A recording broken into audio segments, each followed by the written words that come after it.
waktunya Ibu-Ibu, dan saya ucapkan banyak terima kasih karena sudah meluangkan waktunya untuk datang menghadiri pendidikan pada pagi hari ini. Kami adalah mahasiswa dari Universitas Widya Nusantara. Perkenalkan, nama saya Fira Gracia dan teman-teman saya Brian jadi Simbalisi, saya Yudi Dogu, dan saya Natalisa Ilhamapa. Nah, di sini kami akan melakukan penyuluhan tentang stunting dan malnutrisi. Nah, tujuannya agar ibu-ibu tahu mengapa pentingnya asupan gizi selama masa kehamilan sampai bayi berumur usia 2 tahun. Baik ibu-ibu, di sini kita akan membahas stunting dan malnutrisi. Di sini, apakah ibu-ibu sudah tahu apa itu stunting dan malnutrisi? Baik, nah stunting adalah kekurangan gizi kronis yang dialami selama dalam kandungan sampai bayi berumur 2 tahun. Nah, akibatnya bayi ini akan pendek sesuai dengan usianya. Nah, bayi ini akan rentan terkena penyakit dan perkembangan otaknya lambat. Nantinya bayi ini akan sulit belajar. Selanjutnya, malnutrisi. Nah, malnutrisi adalah kelebihan dan kekurangan gizi.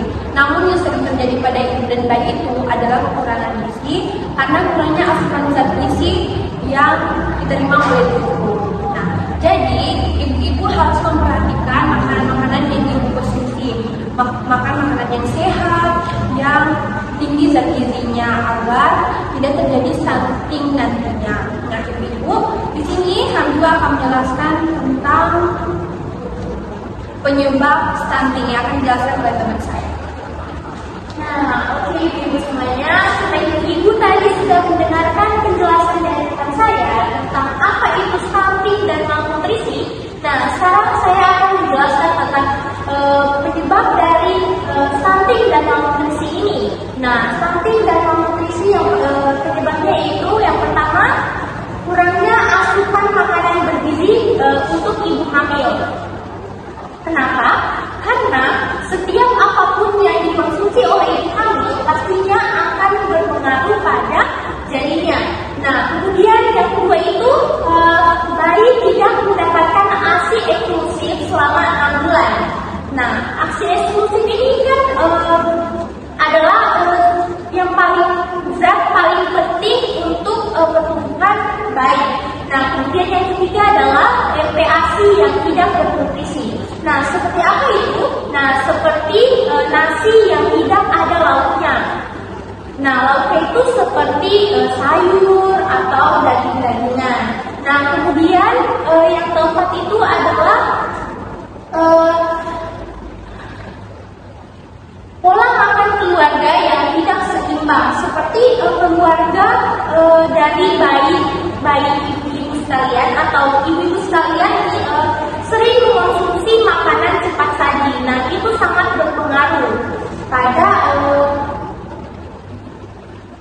berpengaruh pada pertumbuhan bayi dan dapat menyebabkan stunting dan malnutrisi. Nah, kemudian yang terakhir adalah infeksi berulang atau akibat lingkungan yang kotor. Nah, seperti sebelum makan itu tidak mencuci tangan, kemudian sampah-sampah itu di lingkungan itu masih berhamburan. Nah, itu seperti itu. Jadi itulah penyebab terjadinya stunting dan malnutrisi. Nah, selanjutnya akan dijelaskan oleh teman saya.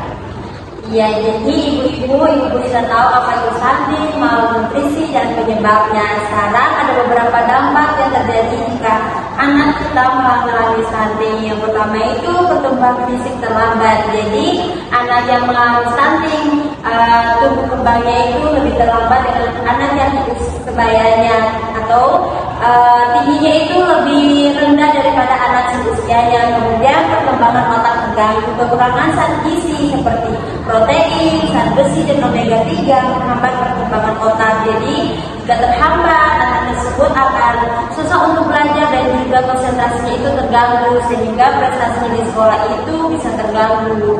Kemudian mudah sakit dan lemah.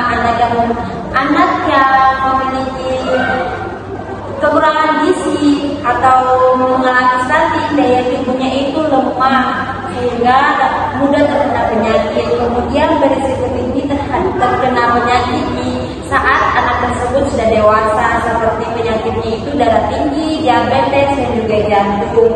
Maka dari itu, mari ibu-ibu kita cegah stunting untuk mengembangkan anak yang cerdas dan berpotensi di masa depan. Selanjutnya, untuk mencegah stunting ini akan dijelaskan oleh teman saya. Oke, baik ibu-ibu, dari semua penjelasan dari teman-teman saya akan menjelaskan bagaimana pencegahan stunting.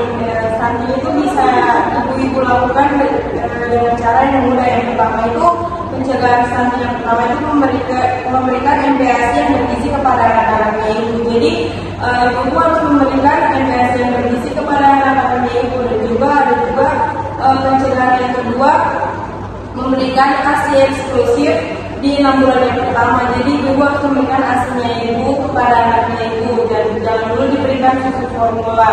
Lalu ibu-ibu harus menjaga kebersihan lingkungan dan makanannya ibu. Jadi ibu kalau memberikan makanan itu harus kualitasnya yang baik. Lalu ada juga ibu-ibu harus melakukan pemeriksaan rutin untuk melihat perkembangan atau pertumbuhan anak-anaknya ibu. Jadi itu saja yang dapat kami sampaikan. Ibu-ibu, mari kita mencegah stunting untuk generasi Indonesia yang sehat, cerdas, dan kuat. Ibu harus mengonsumsi makanan yang bergizi ya ibu-ibu semua.